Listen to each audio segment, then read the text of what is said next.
and blah, blah, blah. And of course, you know, that remains to be seen. Okay, so let's see if we can get this show on the road. Parker, thanks, your little likes. All right, thank everybody.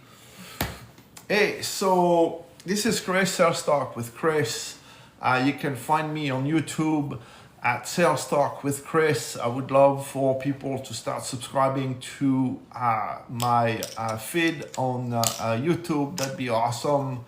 And then, of course, I'm here on TikTok, Instagram, and also X. I kind of post different stuff depending which platform it is. I'm starting to like split the content compared to before when I would just do like, I would just throw everything everywhere, and it doesn't always work. So I'm trying to do new things and adapt and adjust what I'm doing. But first off, I'm going to talk about a little bit of news in the car industry. So a few things. Mercedes-Benz, and so it's not Mercedes. I hear a lot of Americans say, Mercedes? I have a Mercedes? No, it's a Mercedes. Okay? Das ist Deutsch. Okay? Yeah, I know it's a Spanish name, but das ist Deutsch. Okay, so Mercedes. And they're gonna use a BMW engines. Oops, okay. Well, you know what? If you're in sales and you've sold Mercedes-Benz or you are selling Mercedes-Benz, guess what? CLA, A-Class, GLA, obviously, Nissan engines, Renault engines, right? So, no big deal.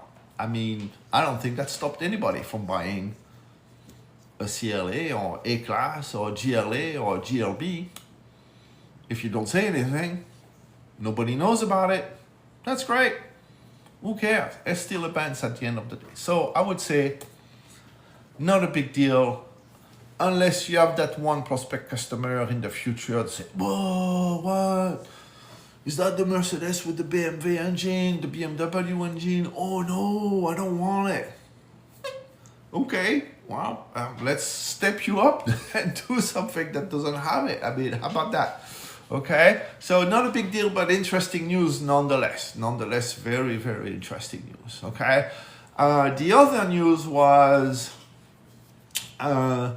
should Audi is raising their pricing. So if you're selling Audis, sit down tight. It's about to get rocky.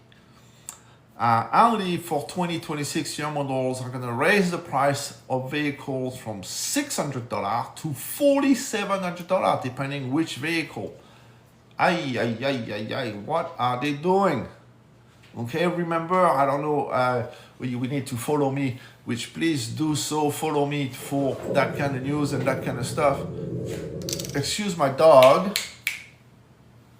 back there. So, listen, that's gonna hurt. That's gonna hurt. Why? Because if you remember last month, I brought up the fact that as far as days of supply in inventory, Toyota last month was the best at 40 days of supply inventory, which is good, 40, 45 days. As a dealer, as a brand, you're rocking it, okay?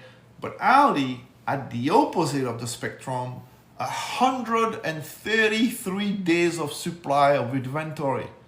And what did they decide to do for 2026? Let's raise the prices. Yes, great idea. No.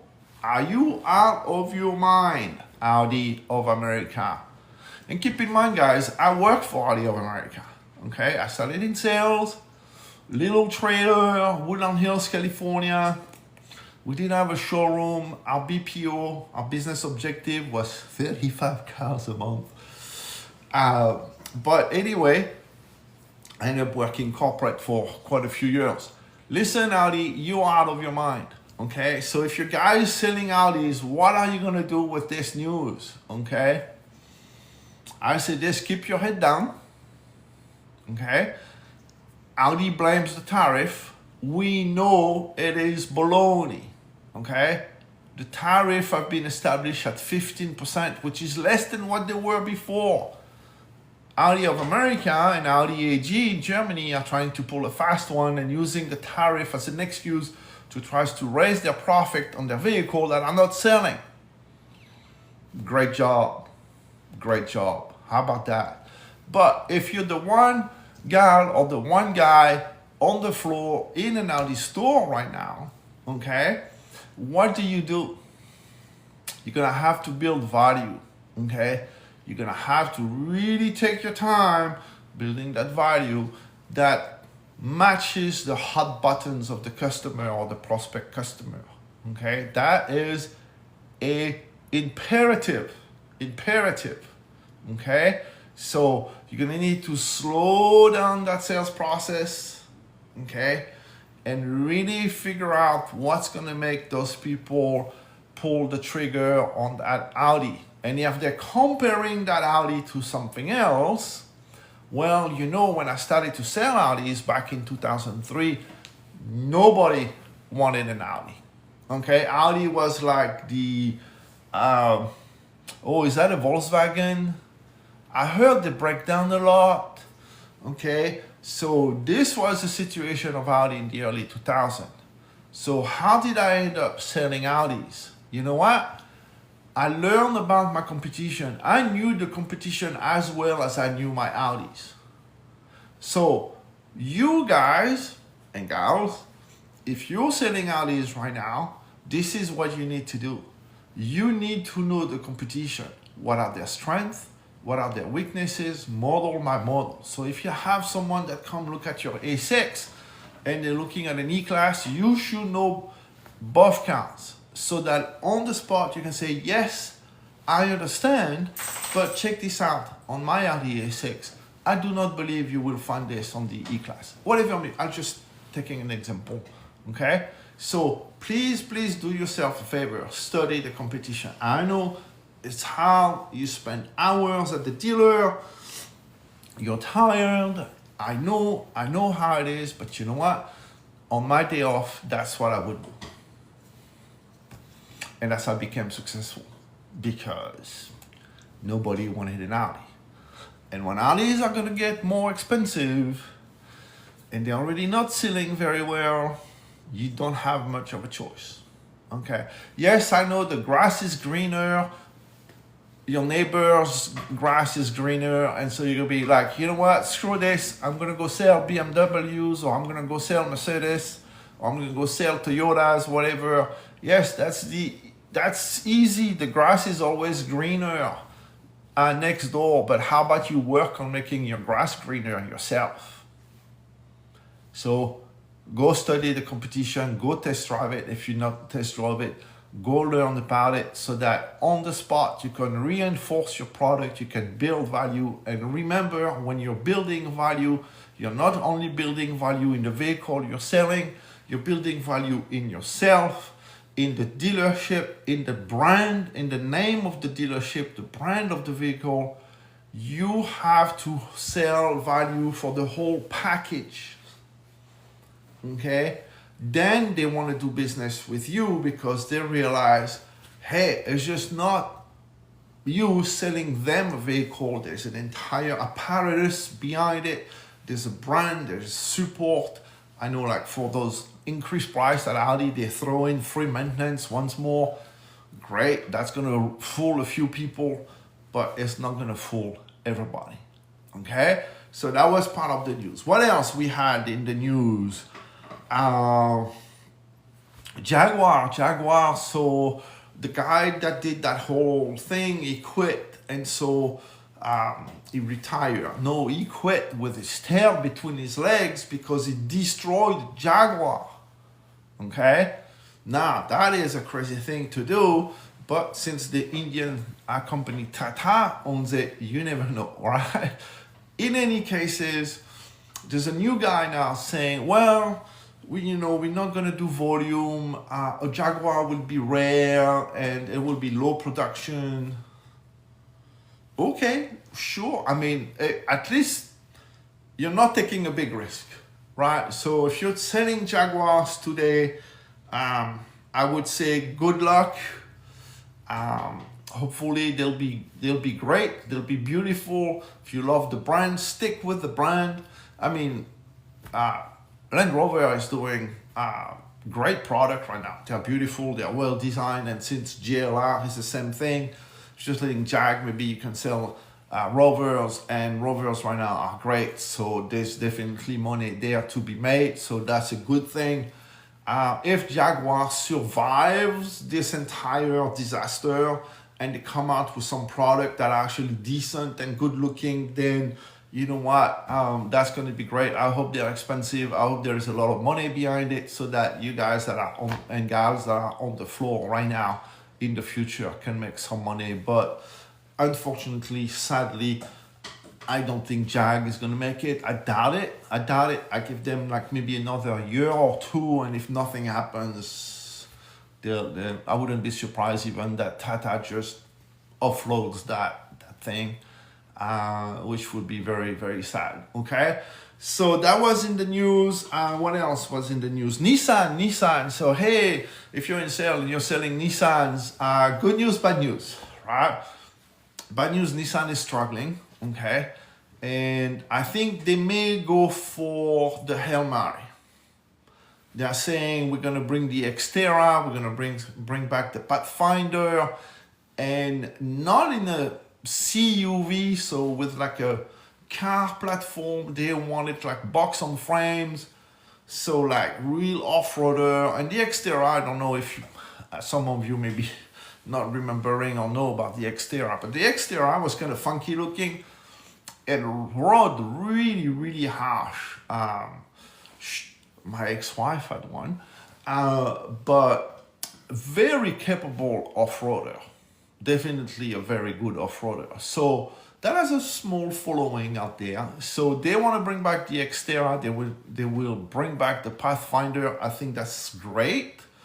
It's a risky move, but at the point where they are now, why not try, right? They also have settled that CVT lawsuit, so class action, so that's great, that's done. $20,000 per CVT owner that participated in that class action lawsuit. So if you're selling Nissan, at least you can say, hey, this is done, we're over with it. CVT is not a problem anymore, and let's move on. Let's sell you a Nissan, okay? I gotta say, they have refreshed their design, and it's looking pretty good. Those new Nissan designs, they're really looking slick. So good job. I hope it helps. Personally, I always like Nissan, and I think it's a great brand. I think the new Z is horrendous. So if they want to save the brand, they need to redesign at least the front end of that new Z, okay, and make it a little bit more interesting to look at and not look like a catfish on wheels. And they need to drag that price down. That new Z is too expensive. This is not what a Z should be about. So bring down that price a little bit, refresh the front, make it a little bit more clean looking, and then they should sell. There is no reason the Z stops selling, but because it's ugly and expensive. Okay, if you're on the floor, if you're selling Audis, please let me know. Put a comment in there. Just let me know what you think about that Z. But personally, I think it's a fail at this point, and they need to fix it. Okay. So yeah, the Nissan also owns Infiniti, of course, and now Infiniti is saying, we're done with that electric sedan we wanted to do. We're going to bring a rear-wheel drive, stick shift, V6, twin-turbo, hybrid sedan. And I'm like, Infiniti is going to bring back the Skyline. Again, shouldn't that be a Nissan and not an Infiniti? Let Infiniti be whatever you want it to be. Beautiful designs on the Infiniti's design and edge. Keep it this way. Leave the sedan, leave it a Skyline, call it a Nissan Skyline, bring the Skyline back to the US, it'd be fantastic. In a 4-door, and please do yourself a favor while you're at it. Bring a 2-door Skyline, rear-wheel drive, stick shift, turbo V6. It'd be fantastic. It'd be fantastic. Nissan can be saved. I believe in it. I believe that they're doing the Hail Mary right now, and I hope it pays off for them. Okay? So those were the news of last week, and that was pretty good. Right? So if you're in sales, if you're at work at a dealership, there's a lot of stuff happening. Again, if you're picking up now, Mercedes is going to use BMW engine. That is crazy, but they used Renault and Nissan engines. Speaking of Nissan, they're doing the Hail Mary, and they want to bring back a lot of stuff, which is great. Audi is going crazy with the pricing here in the US, $600 to $2,700 more for the 2026 year model, depending which model. They are completely cray-cray. Okay, and so that wraps up basically today's live. Please give me a follow. Please put your comments if you are in sales, if you're selling any of those brands, Nissan, Mercedes, BMW, Audi. Please give me a shout out, give me a follow. Tell me what you're thinking about those kind of news that are hitting the market right now. And I will see you for more tomorrow. If you're in sales, happy selling.